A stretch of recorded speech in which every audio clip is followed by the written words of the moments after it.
दोस्तों नमस्कार। दोस्तों मैंने आपको बताया था अपनी एक पुरानी वीडियो में कि भारत के micro small and medium enterprises के मंत्री श्री नितिन गडकरी जी और भारत सरकार में एमएसएमई सेक्रेटरी श्री ए के शर्मा जी ने अब ये बीड़ा उठाया है कि हम एग्री एमएसएमई की बात करेंगे। हम जो एमएसएमईज हैं उनको गांव गांव तक पहुंचाएंगे और इंश्योर करेंगे कि जो गांव हैं, जो कस्बे हैं, वहां पर भी हमारे जो नौजवान हैं, जो एंटरप्रेन्योर्स बनना चाहते हैं, वो वहां पर भी अपना उद्योग लगा लें। दोस्तों इसी दिशा में मैंने आपको बताया था कि अब chamber of Indian micro small and medium enterprises और एमएसएमई हेल्पलाइन ने शुरू कर दिया है एक नया प्रोजेक्ट जिसका नाम है एमएसएमई गांव गांव में। जी हां, ये एमएसएमई गांव गांव में दोस्तों एक कोर्स है जो मैंने आपको बताया था अपनी पुरानी वीडियो में। प्लीज ये आई बटन दबाकर आप देख लीजिएगा, जहां मैंने आपको बताया था कि हर शनिवार और इतवार को यानी एवरी सैटरडे एंड संडे शाम को 4 से 5 बजे 2 महीने तक यानी टोटल 16 क्लासेस में 16 क्लासेस में मैं आपको सिखाऊंगा। मैं और मेरी टीम एक्सपर्ट्स प्रोफेशनल्स की आपको सिखाएंगे कि भैया अगर आप अपनी एक एमएसएमई यूनिट लगाना चाहते हैं अपने गांव में, अपने कस्बे में, अपने जिले में या जहां भी आप रहते हैं वहां पर, तो उसको लगाने से लेकर बड़ा करने तक आपको जो जो भी इंफॉर्मेशन चाहिए वो हम यहां इस एमएसएमई गांव गांव में कोर्स में आपको देंगे। दोस्तों अब उसका पूरा प्रोस्पेक्टस, पूरा लिटरेचर बना लिया गया है। अब मैं आपको बताता हूं कि इन 16 दिनों में हम आपको क्या क्या सिखाएंगे इस एमएसएमई गांव गांव नामक कोर्स में। दोस्तों डे वन में हम आपको बताएंगे कि इस कोर्स के रूल्स क्या हैं, कैसे आप इस कोर्स को कंप्लीट करेंगे और इस कोर्स का इंट्रोडक्शन आपको दिया जाएगा। दोस्तों साथ में हम आपको यह भी बताएंगे पहले दिन में कि भैया अगर आप एक एंटरप्रेन्योर बनना चाहते हैं तो आपको अपना बिजनेस सिलेक्शन करते हुए कि क्या बिजनेस आप करें, किन किन चीजों का ध्यान रखना चाहिए। दोस्तों मैं आपको यह भी बताऊंगा कि आप अपने बिजनेस की लोकेशन कैसे डिसाइड करें और साथ में मैं ये भी बताऊंगा आपको पहले ही दिन में कि देखिए अगर आप अपना बिजनेस शुरू करने का पूरा मन बना चुके हैं कि अब आपको एक एंटरप्रेन्योर बनना है, तो बिजनेस शुरू करने से पहले कौन कौन से एक्शन जरूरी होंगे आपको करने के लिए। दोस्तों डे नंबर 2। दोस्तों जब आप ये डिसाइड कर चुके कि भैया मुझे तो एक एंटरप्रेन्योर बनना है, तो आपके लिए सबसे पहला काम है कि आप अपने बिजनेस का कॉन्स्टिट्यूशन डिसाइड कर लें। यानी आप डिसाइड कर लें कि आप प्रोप्राइटरशिप में, पार्टनरशिप में, प्राइवेट लिमिटेड में, 1 पर्सन कंपनी में, एलएलपी में, ट्रस्ट में, सोसाइटी में या किस कॉन्स्टिट्यूशन में आप अपना बिजनेस करना चाहते हैं। तो हम आपको दोस्तों बताएंगे दूसरे दिन कि कौन कौन से कॉन्स्टिट्यूशन में आप अपना बिजनेस कर सकते हैं, किस कॉन्स्टिट्यूशन के क्या फायदे हैं और क्या लिमिटेशन है। और फिर अगर आपने डिसाइड कर लिया कि भैया मैं तो इस कॉन्स्टिट्यूशन में, यानी आपने कहा कि मैं तो 1 पर्सन कंपनी में काम करूंगा, तो हम आपको यह भी बताएंगे दूसरे दिन कि आप अपना जो बिजनेस का कॉन्स्टिट्यूशन है उसका इनकॉर्पोरेशन कैसे करेंगे। यानी फर्म बनानी है तो कैसे, कंपनी बनानी है तो कैसे, ओपीसी बनानी है तो कैसे, एलएलपी बनानी है तो कैसे। इस तरह आपको आपके सभी बिजनेसेस का कॉन्स्टिट्यूट करने के लिए हम आपको दूसरे दिन पूरी जानकारी देंगे। दोस्तों अब आपने अपने बिजनेस के लिए अपनी फर्म या कंपनी बना ली, तो तीसरा दिन शुरू होता है। यहां दोस्तों हम आपको बताएंगे कि आपको अब अपने बिजनेस के लिए कौन कौन से रजिस्ट्रेशन की जरूरत पड़ेगी। साथ में दोस्तों हम आपको यह भी बताएंगे कि अब आपको अपने जो एंटरप्राइज है, जो बिजनेस है, जो फर्म है, कंपनी है, उसका बैंक में अकाउंट भी खुलवाना है। हम आपको पूरा प्रोसेस बताएंगे कि आप बैंक में जाकर अपना अकाउंट कैसे खुला सकते हैं। दोस्तों साथ में एक और बहुत इंपॉर्टेंट आपको रजिस्ट्रेशन लेना है जिसको हम बोलते हैं परमानेंट अकाउंट नंबर। ये हर बिजनेसमैन को सबसे शुरू में लेना होता है जब वो अपना बिजनेस शुरू करते हैं। तो हम तीसरे ही दिन आपको बताएंगे कि आप अपना पैन नंबर कैसे ले सकते हैं अगर आपने अभी तक नहीं लिया।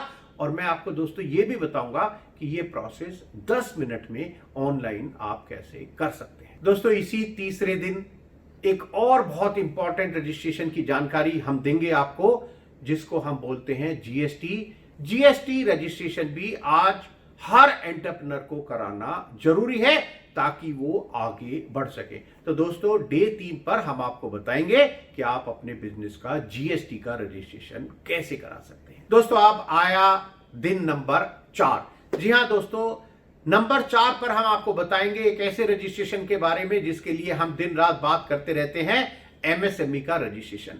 हम आपको बताएंगे कि एमएसएमई कौन है, उसकी क्या डेफिनेशन है, उसका रजिस्ट्रेशन कैसे किया जा सकता है, और ये पूरी जानकारी हम आपको डे 4 पर दे देंगे।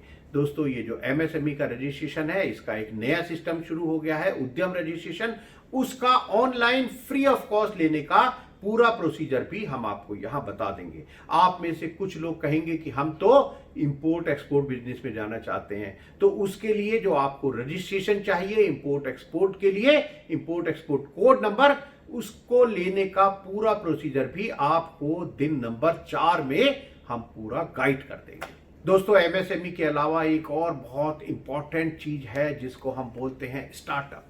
5वां दिन जो इस कोर्स का है वो स्टार्टअप के लिए है। जी हां दोस्तों, हम आपको बताएंगे कि भैया स्टार्टअप की डेफिनेशन क्या है, आप अपने बिजनेस का अगर स्टार्टअप में रजिस्ट्रेशन कराना चाहते हैं तो उसका प्रोसीजर क्या है, स्टार्टअप रजिस्ट्रेशन के बेनिफिट्स क्या हैं।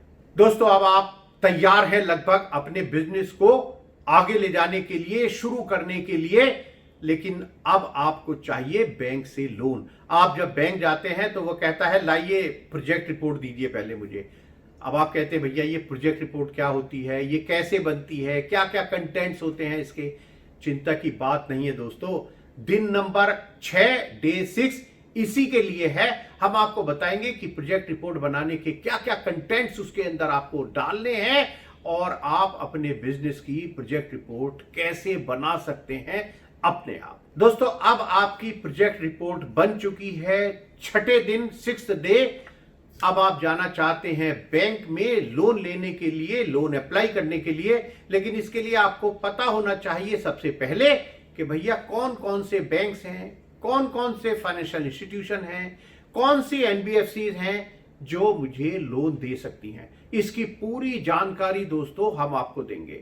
उसके अलावा केवल प्रोजेक्ट रिपोर्ट से काम नहीं चलता, बैंक्स को जब हम लोन अप्लाई करते हैं तो और बहुत सारे डॉक्यूमेंट सबमिट करने होते हैं बैंक के पास, जिनको देखकर और जिनके बेस पर वो डिसाइड करते हैं कि आपके प्रोजेक्ट को लोन मिलेगा या नहीं। दोस्तों हम इस 7वें दिन यानी 7th डे आपको ये भी बताएंगे कि भाई आप जब बैंक में जाएं लोन लेने के लिए तो आप अपनी फाइल कैसे तैयार करें लोन की, और क्या क्या डॉक्यूमेंट वहां पर आप उस फाइल में लगा लें प्रोजेक्ट रिपोर्ट के अलावा। दोस्तों अब 7th डे तक आपने ये समझ लिया कि भैया हम बैंक में जाएंगे तो कौन कौन से डॉक्यूमेंट चाहिए। लेकिन दोस्तों भारत सरकार ने बहुत सारी स्कीम बना रखी हैं, चला रखी हैं, इंट्रोड्यूस की हैं, तो हमें ये पता होना चाहिए कि जब हम बैंक जाएं अपने सब पेपर लेकर तो हम क्या कहें बैंक से कि हमें किस स्कीम में लोन दे दो। बहुत सारी स्कीम्स हैं रिजर्व बैंक ऑफ इंडिया की, भारत सरकार की, जहां पर हम एमएसएमई और स्टार्टअप को अलग अलग तरह से, अलग अलग सिक्योरिटी के रूप में, अलग अलग मार्जिन के रूप में, कहीं सब्सिडी के रूप में लोन मिल सकता है। तो हम आपको डे 8 पर बताएंगे कि कौन कौन सी लोन स्कीम है आपके लिए जिनके अंतर्गत आप बैंक से लोन ले सकते हैं। दोस्तों अभी तो आप खुश हो रहे होंगे कि चलो पढ़ाई तो अच्छी चल रही है, लेकिन यहां एक बहुत इंपॉर्टेंट इंफॉर्मेशन डे नंबर 8 पर। जी हां दोस्तों, हम यहां आपका एक असेसमेंट टेस्ट लेंगे। हम देखेंगे कि अभी तक आपने जो पढ़ा है पिछले 7 या 8 दिन में आप उसको कितना समझ पाए हैं, कितना आप उसको याद रख रहे हैं, कितना आप उसको आगे अपनी लाइफ में इंप्लीमेंट कर पाएंगे। तो दोस्तों आप जब भी ये कोर्स ज्वाइन करें और ये शुरू करें तो प्लीज एक नोटबुक लेकर बैठिए और जो हम आपको बताएं सारी इंफॉर्मेशन उसमें नोट करते जाइए, क्योंकि यहां एक असेसमेंट टेस्ट होगा और एक टेस्ट होगा आखिर में जब आपकी 16 क्लासेस खत्म हो जाएंगी, और उन दोनों असेसमेंट टेस्ट के बेस पर दोस्तों आपको स्कॉलरशिप भी तो लेनी है। दोस्तों डे 9 बड़ा इंपॉर्टेंट है, क्योंकि अधिकतर मेरे दोस्तों की शिकायत यह है कि भाई साहब यहां तक तो सब ठीक है, अभी तो हम अपने घर में बैठे हैं, प्रोजेक्ट रिपोर्ट बना ली, फाइल बना ली, स्कीम पढ़ ली, अब जब हम बैंक जाते हैं तो बैंक मैनेजर साहब तो हमसे ढंग से बात ही नहीं करते। दोस्तों यहां हम आपको बताएंगे, सिखाएंगे डे 9 में कि जब आप बैंक जाएं तो आपको बैंक मैनेजर से कैसे बात करनी है, उनके सवालों का जवाब कैसे देना है, अपनी बात उन तक कैसे पहुंचानी है। तो ये day 9 will be very important to understand कि हमें बैंक मैनेजर से बात कैसे करनी है अपना लोन एप्लीकेशन प्रपोजल डिस्कस करते समय। दोस्तों आपने देखा कि हमारे देश में बहुत सारे ऐसे एंटरप्रेन्योर हैं जिन्होंने बहुत छोटे रूप में अपना बिजनेस शुरू किया और बहुत आगे तक पहुंच गए। उसके लिए दोस्तों हमें शुरू से तैयारी रखनी जरूरी है। हमारे जो भी आईपीआर हैं, यानी जैसे ट्रेडमार्क है, पेटेंट है, कॉपीराइट है, इस तरह के जितने भी आईपीआर्स हैं, हम ये समझेंगे डे 10 पर कि क्या वो हमें लेने चाहिए, और अगर हमें लेने चाहिए तो हम उनको अप्लाई कैसे कर सकते हैं। और दोस्तों जब हम उनको अप्लाई करते हैं तो उसमें फीस भी लगती है सरकार की तरफ से भी और कंसल्टेंट की तरफ से भी। तो क्या सरकार हमको उसमें कोई मदद देगी फाइनेंशियल असिस्टेंस के रूप में, कि जो हमारा खर्चा हो रहा है वो सरकार हमको रियम्बर्स कर दे, ये भी समझेंगे हम इस डे 10 में। दोस्तों day 11 is very very important, क्योंकि लोन की नहीं, भारत सरकार ministry of micro small and medium enterprises की और बहुत सारी स्कीम्स हैं एमएसएमईज के लिए। वो कौन कौन सी स्कीम्स हैं, उनके एलिजिबिलिटी क्राइटेरिया क्या है, हम उन स्कीम्स को कैसे यूज कर सकते हैं, इस 11वें दिन हम आपको एमएसएमई की जो स्कीम्स हैं उनके बारे में पूरी जानकारी देने की कोशिश करेंगे। लेकिन दोस्तों स्कीम्स इतनी ज्यादा हैं कि एक दिन में मुझे नहीं लगता कि हम सारी स्कीम आपको बता पाएंगे। तो इसलिए दोस्तों 12वां दिन यानी डे 12 भी हमने इसीलिए रखा है कि ये कंटिन्यू करेगा कि जो एमएसएमई के लिए जो स्कीम्स हैं वो हम आपको डे नंबर 12 पर भी बताएंगे। यानी 2 दिन 11 और 12 आपको एमएसएमई के लिए जितनी स्कीम है उन सब की जानकारी हम देने की कोशिश करेंगे। दोस्तों अब आपने बिजनेस शुरू कर लिया, लोन भी ले लिया, प्रोडक्शन भी कर लिया, माल बेचना शुरू कर दिया, और कई बार हमने देखा कि जो आपके बायर हैं वो आपको समय से पेमेंट नहीं करते। तो आप अपना पैसा कैसे रिकवर करें, क्या आप उनसे कोई ब्याज भी क्लेम कर सकते हैं अगर वो आपका पैसा समय से नहीं देते, इस बात की पूरी जानकारी दोस्तों हम यहां 13th डे में यानी 13वें दिन आपको बताएंगे। डे नंबर 14 पर हम दोस्तों आपको बताएंगे सक्सेसफुल बिजनेस की टिप्स क्या हैं और डूज एंड डोंट्स भी बताएंगे, यानी आपको क्या चीजें करनी है अपने सक्सेसफुल बिजनेस के लिए और क्या चीजें आपको बिल्कुल नहीं करनी है अगर आप अपने बिजनेस में सफलता चाहते हैं।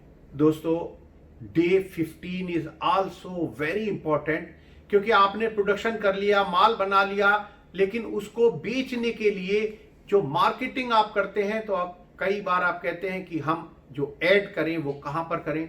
टीवी में करते हैं तो बहुत पैसे मांगते हैं, अखबार में करते हैं तो पैसे वहां भी बहुत लगते हैं और उनकी लाइफ भी एक ही दिन रहती है। तो दोस्तों आज के समय में जब हम सब लोग अपने फोन पर लगे रहते हैं हर समय, तो शायद जो डिजिटल मार्केटिंग है वो बहुत इंपॉर्टेंट है। यहां दिन 15 पर हम आपको डिजिटल मार्केटिंग के गुर सिखाएंगे। दोस्तों मैं समझता हूं कि यहां आते आते आप अपने सफल बिजनेस के सारे गुर सीख चुके होंगे। लेकिन दोस्तों कई बार ऐसा होता है कि कुछ सिचुएशन ऐसी होती हैं जो हमारे कंट्रोल में नहीं होता। हम सब चीजें करते हैं, आप भी कहेंगे कि आपने जो समझाया वो भी हमने सब किया, लेकिन फिर भी हमारे बिजनेस में कुछ स्ट्रेस है, कुछ परेशानी चल रही है। तो क्या हमने जो लोन लिया है बैंक से, बैंक हमें उसमें कुछ रियायत दे सकते हैं, कुछ वो रीस्ट्रक्चरिंग कर सकते हैं? तो दोस्तों हम ये 16वें दिन आपको बताएंगे कि आप अगर अपने लोन का रीस्ट्रक्चरिंग कराना चाहते हैं तो उसके लिए क्या स्कीम्स हैं। अगर आपके बिजनेस में स्ट्रेस है तो आपको और क्या क्या करना चाहिए। अगर आपको ये लगता है कि नहीं अब मैं ये बिजनेस नहीं चला पाऊंगा, आप उससे एग्जिट करना चाहते हैं, तो क्या तरीका है आपके लिए, ये सारी जानकारी हम डे नंबर 16 में आपको देंगे। दोस्तों ये दिन एक और भी चीज के लिए इंपॉर्टेंट है, आखिरी दिन है आपके इस एमएसएमई गांव गांव कोर्स का, यहां पर भी एक आपका असेसमेंट टेस्ट होगा। और दोस्तों जो एक असेसमेंट टेस्ट 8वें दिन हुआ था और ये जो 16वें दिन होगा, इन दोनों के मार्क्स क्लब करके हम फिर डिक्लेयर करेंगे कि टॉप 3 जो पार्टिसिपेंट्स हैं वो कौन हैं और उनको स्कॉलरशिप दी जाएगी। जैसे मैंने आपको अपनी पिछली वीडियो में बताया था, वो आप यहां आई बटन दबाकर जरूर देख लीजिएगा। तो दोस्तों हमें अपना सपना, सरकार का सपना, minister of micro small and medium enterprises के मंत्री और सेक्रेटरी का सपना कि एमएसएमई गांव गांव में एग्री एमएसएमई इसको पूरा करना है। और आप इस कोर्स को ज्वाइन कीजिए, 16 दिन मेरे साथ रहिए, शनिवार और इतवार शाम को 4 से 5 बजे तक। दोस्तों ये जो कोर्स है हम शुरू करेंगे 15 अगस्त से। काफी सीट्स इसमें ऑलरेडी फुल हो चुकी हैं, कुछ सीटें अभी भी बची हैं। अगर आप ज्वाइन करना चाहते हैं इस कोर्स को, मैं डिस्क्रिप्शन में दोस्तों लिंक दे रहा हूं इस कोर्स को ज्वाइन करने का। प्लीज आप ज्वाइन कीजिए ये कोर्स और रहिए 16 दिन तक 2 महीने मेरे साथ इस एमएसएमई गांव गांव में। दोस्तों मैं आपके उज्जवल भविष्य की कामना करता हूं। आज के लिए बस इतना। धन्यवाद, नमस्कार।